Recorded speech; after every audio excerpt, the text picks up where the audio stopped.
Welcome back to BizMafia, where business gets made. We're excited to interview Amanda Hofman, co-founder and CEO of Go-to-Market, a branded merchandise studio that focuses on sustainable, beautiful design that is fashion forward. They create custom print-on-demand swag shops for companies and brands of all sizes. Print-on-demand means no inventory, fulfillment, or high investment on the part of businesses. Before creating Go-to-Market, Amanda founded and ran a popular networking group for women in their 20s and 30s in New York City called Urban Girl Squad. She sold that in 2014 before taking off a few years to focus on family and raising their children. Amanda, welcome to BizMafia. Thank you so much for having me. I'm really looking forward to talking to you both. Well, we're excited to learn more about you and your journey. Speaking of which, can you tell us a little bit more about your background and what ultimately led to Go-to-Market, which we understand is your second or third company you've either founded or co-founded? Is that right? That's right. It's really like my second and a half. It's third, depending on whether you count my second company as like a real company or not. So I came to entrepreneurship. I had corporate jobs after I graduated college and just really was tremendously unfulfilled by them. Just felt like I was wearing an itchy sweater all day long, really just not finding my path. And it took me many years of experimenting and trying different jobs and talking to everyone under the sun and informational interviews before I realized that having my own business was really the right thing for me. And I started Urban Girl Squad and just loved it so much. It just lit me up from within. And I worked on that business 24/7, 365 until I had my baby and then realized that I needed to take care of another human and run my business, which was another human. It was like I had two kids at once. And then I was like, no, I can keep doing this. And then when I was pregnant with my second, I realized that the way that I had structured my first company was just not conducive to any kind of work-life balance or family life. And I felt like it was time to move on anyway. So I sold that company. I was home for a while and then I got the entrepreneur bug again after a few years. And I can talk about the little blip of a company that I started and stopped. But then I really interested in starting another company. I learned about print on demand and realize that that technology is just so valuable to entrepreneurs, business owners, and businesses of all sizes. It's been around for a while, and yet people seem to not know about it or know how to use it or know how to implement it. And they're doing merchandise and swag in these really old, stodgy, expensive, environmentally unsustainable ways. And so with Go-to-Market, we're seeking to make it an efficient, easy, beautiful solution for businesses. That's great. I love your comments about the itchy sweater.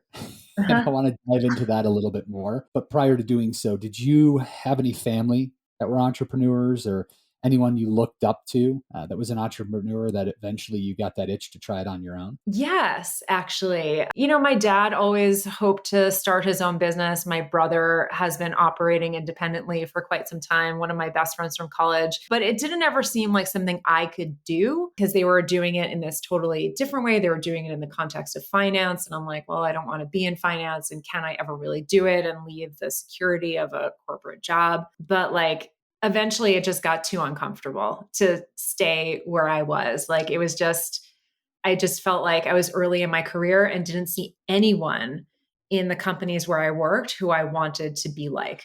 So, there was Amanda, no admiring. Yeah. why is that? Why wasn't I admiring Yeah, them? what you said, you mentioned you were unhappy and you weren't happy with corporate life. So what were the reasons? I've realized this. I super duper hate being told what to do. It sounds Micromanaged a bit? ridiculous.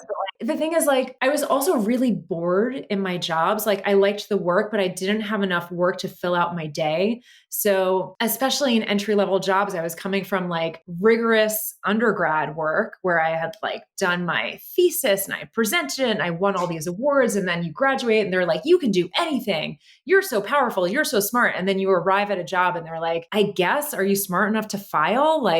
Do you know about the alphabet? And it's like, are you kidding me? I just was doing regressions. What are we talking about here?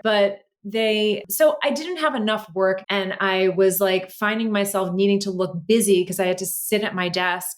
I know that work has changed dramatically now with like work from home, but at the time it was like I had to be there from 9 until 6, but I only had work from like 3 hours or maybe 4 hours of work. So I was like reading blogs and just like wilting like a dying flower at my desk and like asking people for more work while also not trying to ask for so much work that it was clear that I didn't have enough to do because I didn't want to get fired. So, and I just found myself in that position again and again. And I'm like, why am I sitting at this desk pretending to look busy when I could be spending time with my friends and my family and working out? Like fitness is a huge passion of mine. So just sitting for that long period was difficult for me. And I just like, it was the box around the work that felt so stifling, not the work itself. Like I love working hard. So that was never the issue. So then at what point did you get that itch? Did it first come in the form of a side hustle that then just continued to grow during your off hours? Yes. Yes and no. I had many side hustles that were not side hustles, that were like, they were more like hobbies that I kind of put my all into. And one of them, actually, where Urban Girl Squad came out of, is that I was running a knitting group for my friends like it was a business. So I was like organizing it and just getting really involved. And that fed me, right? And then I was like, well, maybe I want to work in events, but no one would hire me for events because I was a business analyst. And they were like, what the hell? We want to hire someone with like events experience. And so it was like, if the only way I'm going to get to work in events is if I make my own events. And even then, I wasn't thinking about it as like, this is going to be my career path. I just sort of started doing it. And then I just took the leap to say like, here, this has a name and this is a thing that I'm running. And it was like very much like one foot in front of the other sort of thing. I never came out with a business plan in the beginning and said, this is what I'm going to do. So when did you quit the day job and just focus solely? And by the way, was this Urban Girl Squad or is this a different? This was Urban business? Girl Squad. Okay. When did I do that? I had been running Urban Girl Squad from my desk for almost a year while I was working a corporate job. And remember, I was easily able to get all of my work done because still, even like years into my career, I just like didn't have enough work during the day. And I was still sitting at a desk. So like there was that. And also, I was married at the time. I'm still married. So I had benefits and security from another person, which certainly made it easier. I think if I were on my own, that would have been like a much more difficult decision. And I was really coming home from work every day saying, I hate my job and I hate this. I was like, a lamp whose light was off.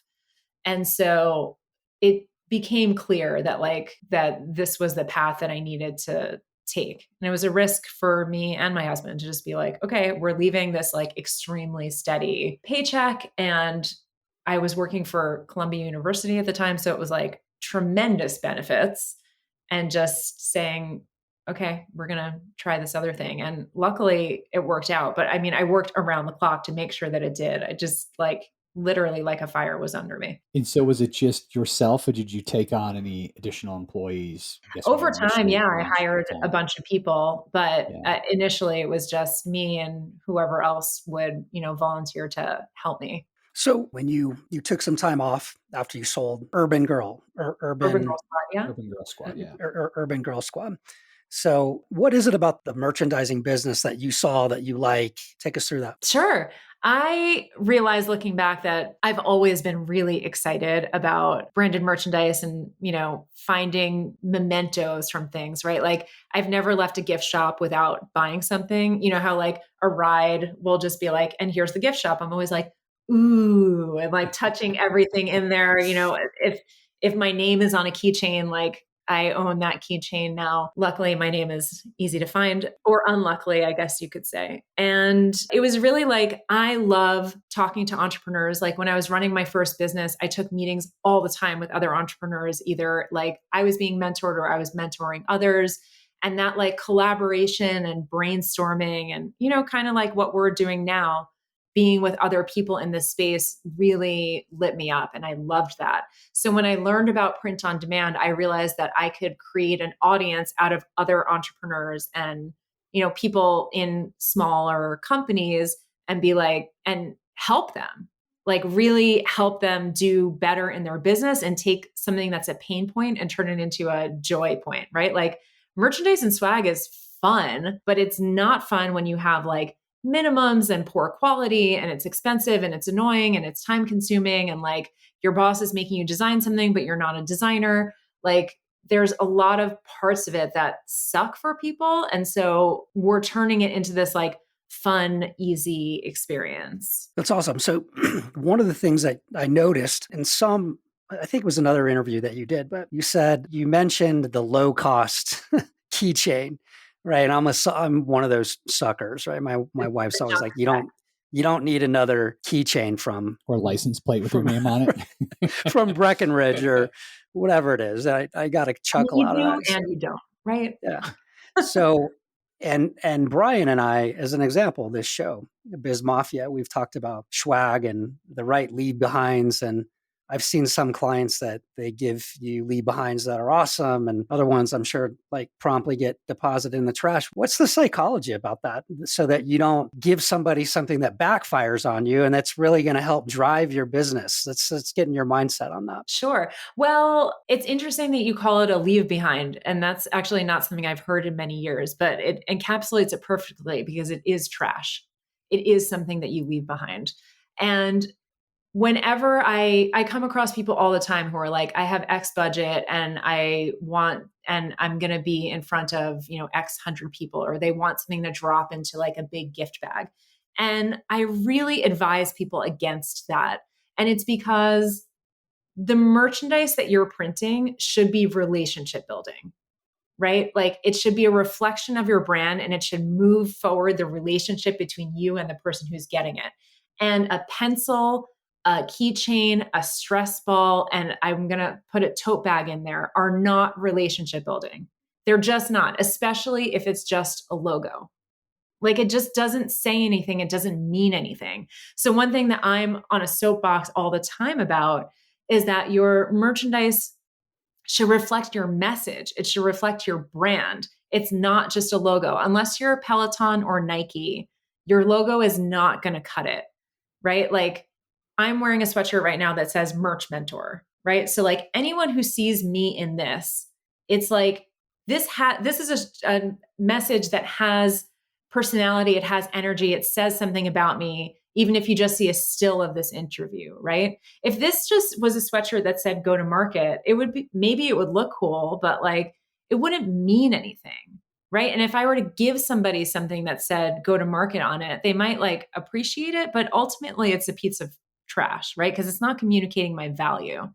So I'd much rather people give gifts to like give higher quality, meaningful gifts to a smaller group of people than try to put a pencil in 1,000 gift bags. It's like you're wasting everyone's time and money and resources when you're dropping a pencil or a pen into a gift bag. And again, like I'm involved in a lot of networking groups. I see this all the time where people are like, I have an event, add something to my gift bag. And it's like, if you have a product-based business and you're putting your product in there, that's a different sort of thing. But if you're a consulting company or a coach and you're putting a branded pencil because that's what you can afford because you need to buy 1,000 of them, it's a distraction. It's a waste. So how do you educate people on what is not a waste and what are the right things to invest in and give away? Sure. So what we advocate companies do is create a custom print on demand merchandise store. And what you do is you create a set of designs on merchandise that exists online and is vibrant and reflects your brand and is really cool. And then you hand out gift cards to your store instead of handing out actual swag, right? So you're not handing out everyone a Gildan t-shirt that's like a random size and like maybe a color that people won't wear. You're giving them money to your store and then they go and they can log on and say, oh, I really like that water bottle, or I really like that mug, or I really like that hoodie, or you know what? I don't like any of this and I'm not going to buy it. And then you're not spending for it to be printed and they're not getting something that they don't want. Now, there are a lot of people who are like, no, you need to hand something to everyone. And to that I say, yeah, give them a gift card.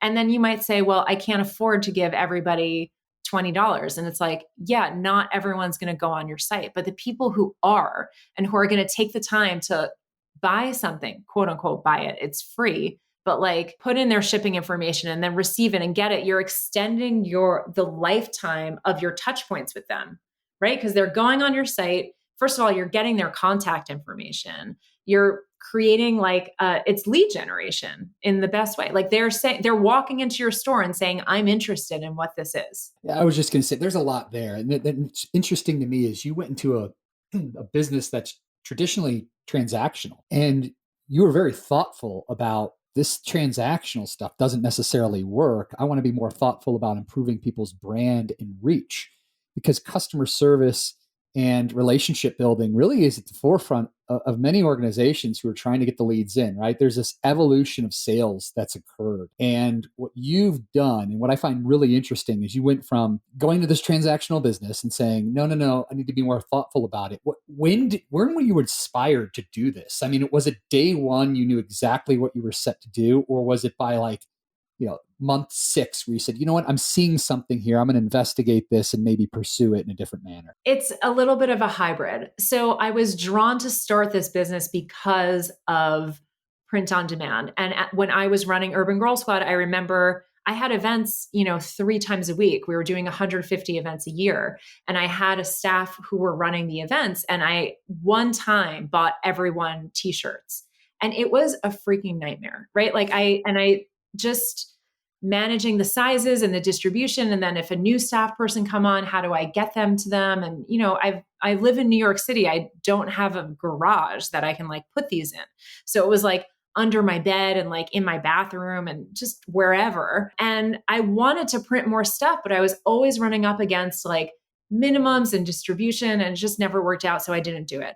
And when I learned about print on demand, I was like, oh man, like that would have been amazing, not just for me, but for all the businesses that I interacted with who don't want to manage inventory and don't want to have too much of stuff. So like the instinct was there, but the way that I'm talking about it now in terms of like this whole philosophy around exchange of goods and building the relationship, that came as I immersed myself in this and saw just like what companies are doing right and what companies are doing wrong. Like if you go to an expo, it's like pretty classic example of what companies are doing wrong. Like they're just handing out tons of stuff, and recipients are going from table to table to table to table and getting all of that stuff. And at the end of the day, they look in the bag and they're like, oh, I have 6 light up keychains, 4 door openers. And it's like, what do you do with all that stuff? Like it was fun for a minute while you got it. And like maybe you give some things.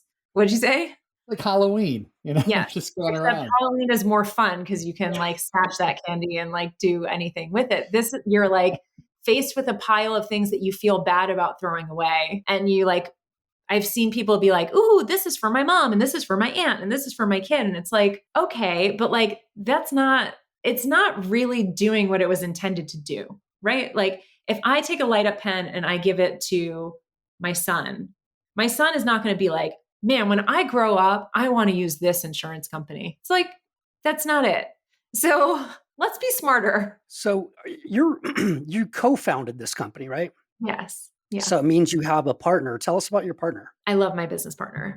She was my designer on Urban Girl Squad. And so she is one of the most talented designers I've ever worked with. She designed the logo and all the assets for Urban Girl Squad and for the second company that I keep alluding to that I started and immediately ditched. And obviously all the assets for Urban Girl Squad and everything that we design for our clients. And she has kids the same age as my kids. And it's funny because so I'm in New York. When I worked with her before, she was in San Francisco. Now she's in New Jersey, but we talk every day, all day, but we still like rarely actually see each other. But our values are very aligned and our skill sets are completely different. So whereas I could talk to you guys all day and like, I love, I'm very extroverted. I love sales calls. I love relationships with people. I could, really have meetings all day long. She's like, would rather, I don't know, clean toilets all day than like do the kind of work that I do. And I have nowhere near the skill set to do the work that she does. So it works out really well because when a task comes up, it's very clear who's going to do it. And again, like I feel very lucky that we have such similar values. And so it's going really well. And I didn't have a business partner for Urban Girl Squad. And so I just value so much that it's not all on my shoulders. And not all business partnerships are you're not going to be aligned, right? And what's interesting is, so your values were there. Was the vision there as well? Is that what's the secret sauce to a successful relationship from the very beginning, but also all the way through this journey? Sure. So I think the vision was mine, and I went to Jessie and I said, "What do you think about this?" And she said, "Yes." But that's again like our different skill sets. Like I want to do the strategy. I want to be the vision of the business, and she's the one who's doing all of the artistic expression of the business. The secret sauce is mostly luck and like opportunity and being in the right place at the right time, right? Like it's very much like getting married. I mean, there are a lot of different ways to meet your spouse, but like you just need one that works for you, and you need a little bit of luck, and you need to be able to work and all of that sort of thing. And I had, when I was first working with Jessie, I didn't have in my mind like, ooh, she's going to be my business partner one day. I think if you had asked me who should my business partner be, especially for my first company, I would have picked someone just like me. And that would have been a disaster because, both of us want to do the sales calls and neither of us wants to do the finances. So that's a problem that I see come up with other people, that they go into business with their friend and then they both have the same interests and the same dislikes. So I honestly, I feel really lucky. And I think that, of course, there was a bit of skill and, identifying who would be a good partner in this business. But like, certainly she and I happen to be in the same place in our lives and a lot of the same, of the markers that would make us a good match for each other. Yeah, it's interesting. I think the values and the difference in skill sets is really important. Mm-hmm. Everything you're saying is kind of like textbook what does work out in partnerships, Yeah. because I think like you went to Columbia, correct? I went to Barnard, but yes. Okay, Barnard. Okay. So like you said, you extroverted, you like to do sales calls. And I think that was probably really impactful that you have somebody that's got a different skill set. I know I've had those situations with partners that are the same and that it just doesn't work, right? Like oftentimes you have somebody who's good with finance, somebody who's good with marketing, and then the values I think is probably the most important part where it sounds like you really connect as well. Because if you don't have the same values, it doesn't really matter what your skill sets are. It's not going to work, right? So have you ever had a bad partnership? And it could be not necessarily business partner, but bad relationships with vendors. And if you have, like, what's the difference and how do you navigate that and find the right partners in the marketplace? Well, that's interesting. I had a lot of that with my first company, less so now. I think that I personally run into a lot of trouble because I'm really optimistic. Like I'm really optimistic. So sometimes a potential client will come to me and it's like, here are some potential pitfalls of us working together. And I'm like, we can do it. We can work it out. And sometimes it's like, okay, all the warning signs are there and I overlooked them. I don't want to say on purpose, but somewhere between like ignorance and on purpose. And that's gotten us into trouble because then like we'll be on like in a partnership that's like not a good fit for us because I was like really eager to like close the deal or make it work. And I ran into that a ton more with Urban Girl Squad because I was less confident. And so I would make deals that weren't with the right people or weren't in the right thing. And also like I was dealing with events and like club owners and bar owners who are like notoriously like drugged up, unreliable, would just like not show up. And so like that made me really stressed out and frantic. Like that did not bring out my best self where I was like, could you please sign this contract? And also with an events business, like everything's on fire all the time. It's just everything is urgent.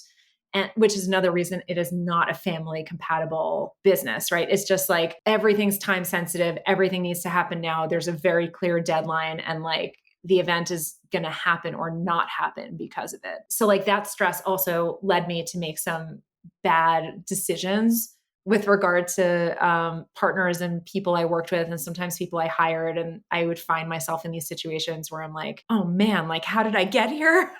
And I'm doing that a lot less now because I feel like I'm generally a more confident person. I also have Jessie as a sounding board if I'm ever not sure to be like, hey, this feels weird. And she might be like, yes, that does feel weird. And then I feel more confident being like, okay, I'm not going to take on this client, or I'm not going to make that decision. So yeah, confidence. And then the nature of this industry is that it's much less on fire. So there's less urgency. I can take time with something. And if it feels fishy, like sort of give it a little bit of time to tease itself out and be like, eventually the truth is going to come out. Like, is it a good partnership or a bad one? And in my first business, there was never the time to figure that out. And so I was kind of like, jump, then look. And what is it? Shoot, aim, ready, aim, shoot, ready, shoot, aim.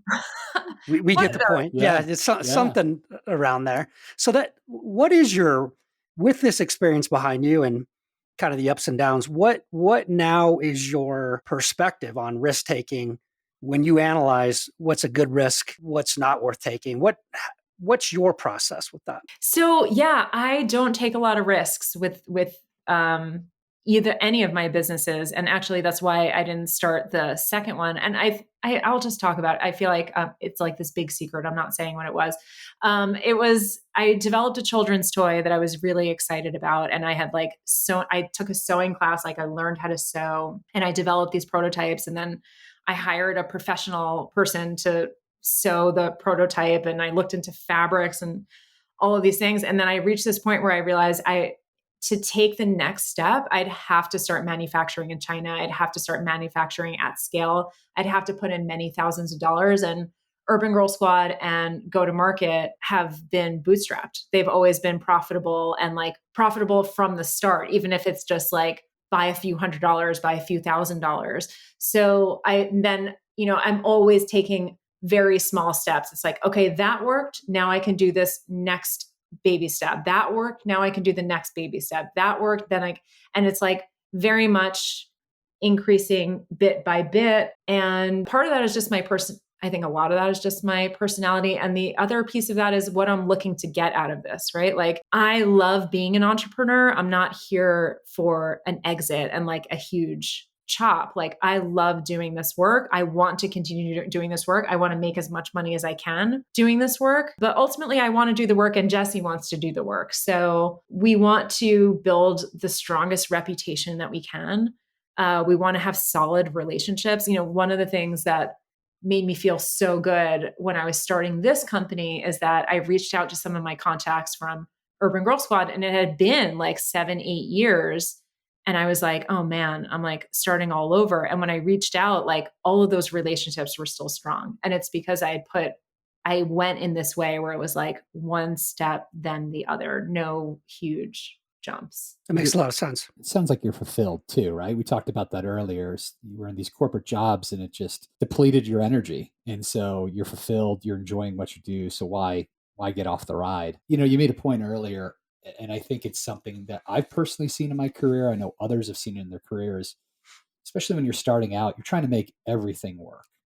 Whether it's the squeaky wheel of a client or a partner that's not a two-way street. I mean, I have countless stories myself of taking on clients, almost like I can save them, I can make this work, right? Mentality, and only to find it was a bigger stress to me, the business, and to others than if I just passed on it, right? But that's experience that you're dealing with in your youth. And so now you're applying it, you fast forward and you're applying what you've learned today. What I'm interested in as well is just as you're applying this, as you're growing the business, what's the first hire look like? When does that person come? Is there a certain revenue figure that you hit first? And when did you say to yourself and your partner, hey, I think we really have something here because we're gaining momentum. We've got our first hire. Walk us through that portion of the journey. Yeah. So again, it's all been like slow and steady, right? Like, so we had a VA who was helping us with like little things. And then we started trusting that person a little bit more. And then that person didn't work out. And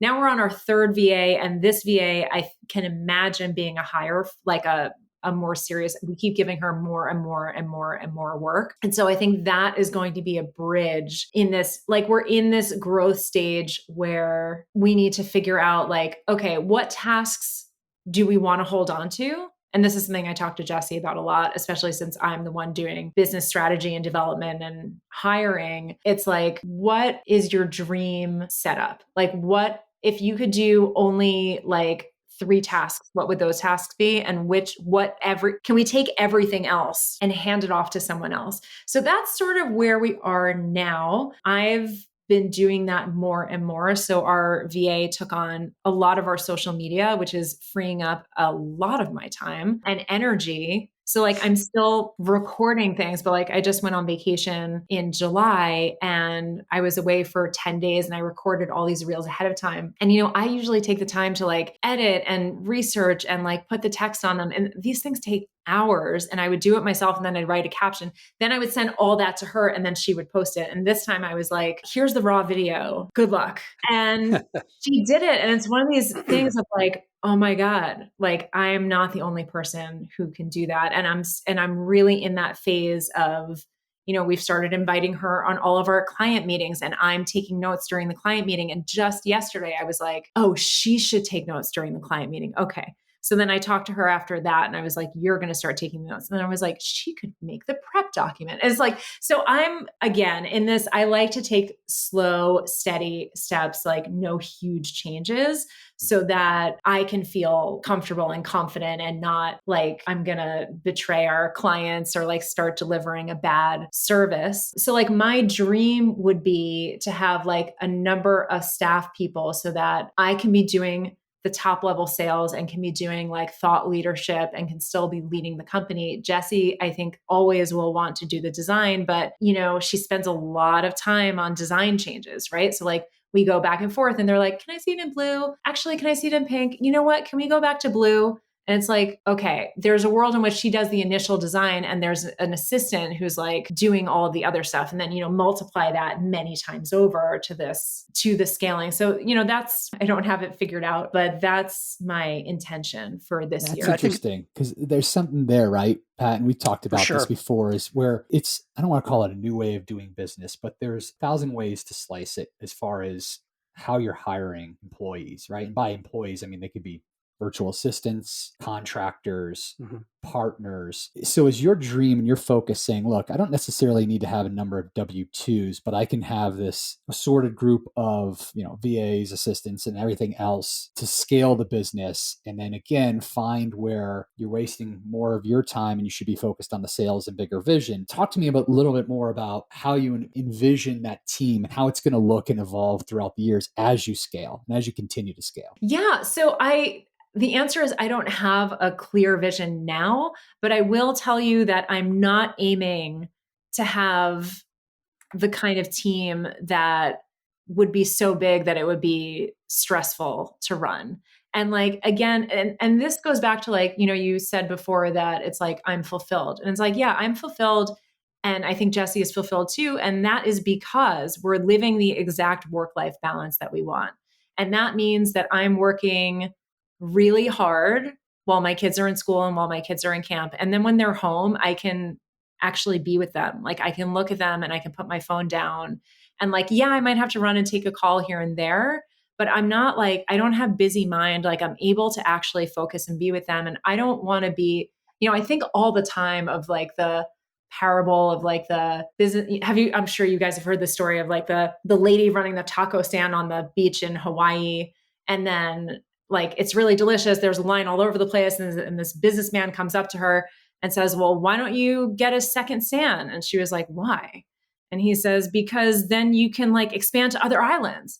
She says, why? And it's like, well, so that you can, then go to the mainland. So she can go public so that then she can go sit on the beach. So that then she can go back to the beach running her one taco stand. Yeah. Like, right. So like, I don't want to be that businessman who's like, well, are you going to go bigger and bigger and bigger? It's like, I'm going to go bigger to the extent that like, I want to be doing, my dream is to be doing the exact type of work that I want to do and get paid well for it and still be able to put it down at the end of the day and like be with my family and kids and not feel stressed out. Such an important point. I think that makes so much sense. And I wrestle with exactly this all the time, and I don't have it figured out, and I don't know when I will have it figured out, but there's this you realize there's a kind of diminishing returns at some point of completely killing yourself. And, we're Americans, which America's in a crazy time, but the point being is that we're all fairly blessed in the scheme of things. And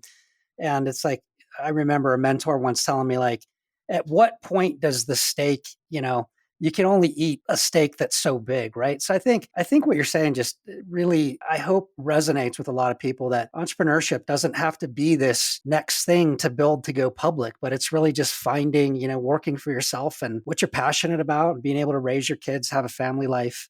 That's really cool. And with that, was it that when you have I have two children of my own as well, right? And the best advice I think I've given, because when you first have kids, everyone's trying to give you advice, but the Mhm. best advice I was given was to enjoy every day, even the bad ones, because they won't last long and you're going to blink and the kids will be out. And so you really need to be engaged and a part of their lives. When you had your first child, did that essentially change your mindset in a way to say, you know what, there's more to life than just kind of this work thing? And I want the best of both worlds. Was it the introduction of children that changed that mindset, or was it something else? I knew always that once I had my kids, I was going to want to give them my full attention. That's a vision that I've had forever, right? I think it was just the practical application. Actually, going back to the very beginning of our conversation, I think my biggest fear when I was in my corporate job and I just couldn't find my path and wasn't happy was that I would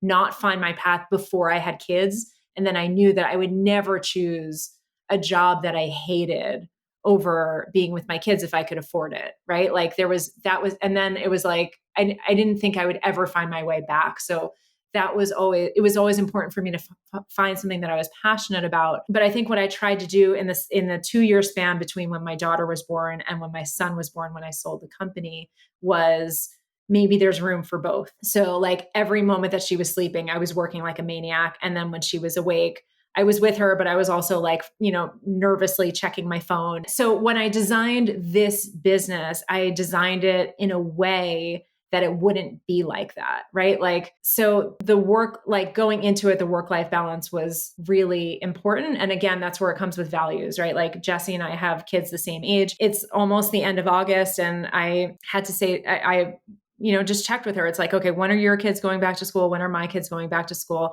Okay, we're not working the first week in September. Good, cool, done. Like there's just it's not, and look, we both work really hard. We're going to take all that time. We're going to squeeze it in whenever we can. Like this week, my husband's been away. So like when my son goes to bed, I just take an hour and a half and I work from 9:30 until 11. I'd much rather do that than, do something halfway. And again, this comes with time and experience. And these are my goals. And again, I'm in a marriage where like, we're both on board with this and like, dual income house. So like I have more leeway than like a single mom, right? And I want to You're doing acknowledge it on your terms. You're doing it on your terms. right. I think Right. that's And important. that's the whole itchy sweater thing from the beginning, right? Like it was never that I didn't want to do the work. It's that I didn't want to have to sit and look busy. Like I want to do it in my way, even if I have to work twice as hard to get, even if I have to work twice as hard. All right, let's talk about something near and dear to all of our hearts: Instagram All right. and marketing. Yeah, 'cause you're doing a lot in that space, as you You're mentioned doing a earlier. lot, and it's a pretty crazy world out there, right? Yeah. Brian and I talk all the time. Like, we feel like the business world has changed. I mean, like with what I do, professional services, what he does, it used to be, you went out, you networked, you had drinks, you had dinner, you went to conferences, and then it's kind of like you did LinkedIn, and we didn't really totally know what it was. And now it's become this animal, and You got to be an entertainer. yeah, you got to be an entertainer, and it's really changed, I think, the way that business gets done. I'm not sure, some of it's kind of cool, some of it we don't like. A lot of influencers out there, a lot of opinions, a lot of pretenders, a lot of people who can build a huge following, but I'm not really sure what they do. I've seen we touched base briefly before the show, and you said, look out for that. So let's get into that. You're in a business where there's probably a lot of that. So fascinated to learn your viewpoints and what you found works for you, what doesn't, so on. So I took the first year of the business, we didn't have an Instagram account. And I was like, we don't need an Instagram account. We're going to be fine, right? Like we don't need it. And I was like, what am I going to even talk about anyway? Like, what do people want to hear about this stuff? And it took me a while to understand that I do have valuable insights on things. And there are things that are worth learning. And, it took a lot of time to find my voice. And once I found my voice and the message of the business, then it became a little bit easier to come up with content, right? And I have learned to have fun with it, but I'm able to do that because I outsource my engagement. So my VA, the quickest way for me to feel like down in the dumps and like zero energy is to scroll through my feed and comment on everyone and be like, wow, that's such an interesting point. And like, ooh, so inspirational. And So oh, wow, familiar. good job. Like, Absolutely. oh my God. It's just like, it can be really depressing, especially because like I follow a lot of coaches and the coaches are like, here's how I made X dollars in X days. And here's how to get X followers in this amount of time. And that is such bull. It's just like all a lie and completely ignoring their natural skill set and like the things that they can uniquely do that is not a cookie cutter thing that's teachable. So my strategy towards Instagram is to protect myself from the things that make me feel like down and tired and bad, and to embrace the things that make me feel good, which I think makes me better at Instagram, right? So, it takes like making the reels is a lot of work, but like once I get started on them, like if I can find a way to be silly and have fun with them, which I do no serious reels, then it's like, I don't know, it's enjoyable. I think that if I could have some of the mental space to do some more engagement, it would probably pay off more for my business. But even my VA hates doing it. It's just not, it's a But you bad said feeling. you were able to do this once you found your voice. Mhm. Was that, can you elaborate a little bit more there? Was it a particular messaging, and what was the light bulb moment? And then how did it parlay into, okay, I've got my voice. Now this is the Well, theme I can run with, or Well, without a voice, there's no content, right? If you're like a jewelry brand, nobody just wants to see just like pictures of your jewelry. Like that's really boring. That's like looking through a catalog. If I want to see your catalog, I'll go to your catalog. On Instagram, they want to know the story of the jewelry. Like, who are you? And why should I care about your jewelry? And how are you styling it? And all of this stuff. So, in the beginning, I'm like, okay, I guess here are some pictures of some things that we designed. Not that interesting. And then as I was doing sales calls, actually, I was like, wait, like printing in bulk is crap. And here's why. And I was like, oh, wait, I have an idea. And then I could take that, and that became like a talking point. And then as I started talking to more and more and more and more people, now hundreds of people, I hear the questions that come up. I see the things that light people up when I say them about, and it's like, oh, that's a good idea. That's resonating with people. That is what's working. These are the things that we need to communicate. And then now we've been running this business almost 4 years. So I'm taking sometimes like 5-6 calls a day, every business day. So I have a lot of data points. And so I know what's working with people. And so I can take that and translate that into Instagram. Now, obviously, I don't have all the answers. Like we still don't have a huge following, but I think that what we are doing and the people that are watching what we're doing, it's really resonating with them and it's communicating our brand really well. For sure. so along those lines, what do you focus on when it comes to social? Is there a KPI or something you're reading to say, as long as the chart is here, that means it's successful? Or is it at the end of the day just the number of meetings you're getting from it? What are you measuring to say the message is successful? So it's Keep really going. hard to look at Instagram metrics. It's really, really hard to do so because the algorithm changes all the time. So there was a time when I was getting like 6,000 views on every reel that I was doing, like 1 to 6,000. Now my reels are getting, like 200 to 300 views. And like there was a while where that would just like knock me out. Like I would just be like, well, screw this. Like just go and have some ice cream. Like I'm not, really like just take a break. It would make me feel really bad. And I've seen enough of influencers who I trust and also in my own experience to know that like Instagram is a for-profit company that is changing their algorithm and their metrics constantly.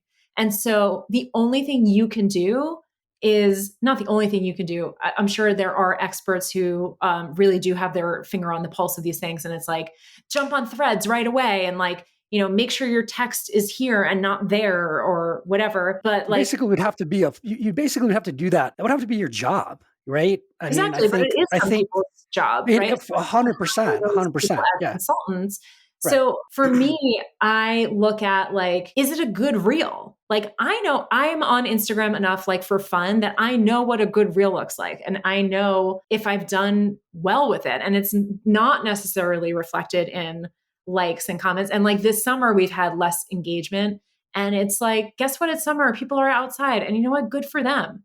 Right. Like I can't, there's so little that you can control in the world of content that like, I mean, this is probably heretical, but like I go on feeling with these things. Like I feel like we're doing a good job. Or I also like when I'm on sales calls with people, people will say like, oh, wow, your reels are amazing. And I'm like, oh, you're watching them. You know, like people, and then I realized like people are seeing these, like most people I meet in my life are like, oh yeah, I've seen you on Instagram. And it's like, okay, the numbers don't feel like they're reflecting that, but they must be, right? Like Pat, you and I connected on social media. Like our paths were not going to cross otherwise. And it's because I'm like, you're not going to reach the finish line if you don't like participate in the race, but like you definitely don't need to be the fastest person or the person in the fanciest gear. You just need to like show up and do it and show up in a way that like feels right to you. Is Instagram your primary method of marketing? Or what do you have more kind of old school conventional things that you do? So, What's the whole marketing picture look like? so we do two things for marketing,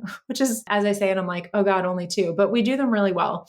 One is I am all over women's networking groups. Like I am super active in like a number of different networking groups that I pay to be a member of. And I do that because I really enjoy it and it's a natural skill for me and it's really effective.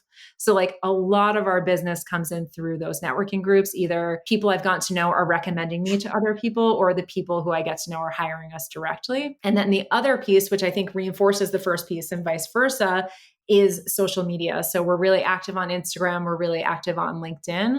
And to me, those are also just like networking groups, right? Like, am I making authentic connections with people? Am I commenting on things that make sense? And so, for example, when someone follows us, I'll click to see who they are, and if they're someone who I think could hire us, I leave them a voice note and I'll say like, hey, I noticed like XYZ about your content. Like if you've ever thought about a merch line or a swag line, please let me know. And then like it works a lot of the time. And it's like people who ignore that, it's like these people are walking into your store. Are you not going to greet them?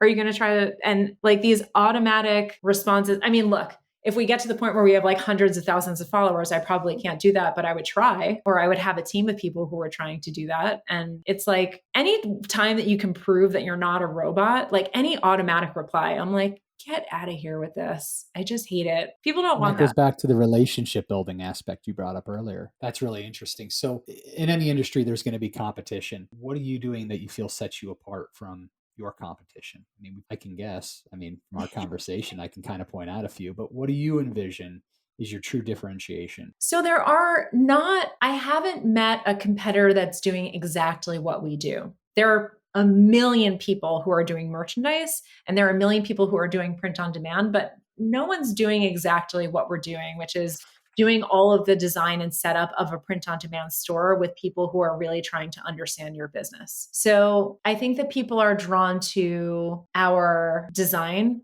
our taste in design, and the fact that we are really trying to help other businesses grow, right? Like there's a personal piece that's really big there. And then it's like, it's really all about the relationships and trying to be like genuine and authentic in them. And I feel like you're also offering something, again, completely different from what the industry has traditionally brought, right, to their customer base, being very thoughtful about it. And I can't, I'm just focused on that point of like, you saw something in this industry to say, I can do it better, or we're missing the boat on the purpose of why you're buying said merchandise. That's been impressive. What do you think the evolution of this industry is going to look like, in the next 5 years? Well, one thing that's really interesting is that I think people are starting to become really aware of the waste in the industry and how unsustainable it is. So I see news articles all the time, this company or that university is no longer printing like lanyards or they're not giving out keychains, but there's still a lot of steps until they get to the point where like everything is print on demand or they're printing, it's just, the temptation is so high for companies, especially if they have a lot of money, to be like, yeah, let's just like give everyone a tote bag. Banks especially are really bad at this. Like, a bag that says Chase on it is not creating any kind of meaning, but like they just have so much money that it doesn't matter. So where's the industry moving? I think that like younger generations in particular are really turned off by excess waste. Like in a way, I feel like as you're looking at younger people, like the disgust towards like excess packaging, excess shipping, just like overdone gifts and like gift boxes is going to force companies to change the way that they do things. That's my hope. Yeah, that's interesting. So you talked about you've kind of created this a lifestyle business. I don't mean that in a, I'm sure you work your butt off, but you've put together a business that you can shut it off a little bit, and you're just kind of taking it, sustained growth, step by step, building the life that you want. I think I know the answer to this, but we want to hear from you. What do you do to kind of detach? We know you're big into fitness. We know that you did, I think, you ran through Montana and Wyoming. Let's get into that. Yes, I'm really, really passionate about fitness. And my husband and I just biked from Bozeman, Montana to Jackson Hole, Wyoming through Yellowstone. Wow. And that was 7 days, right? 7 days of biking, 275 miles. Wow.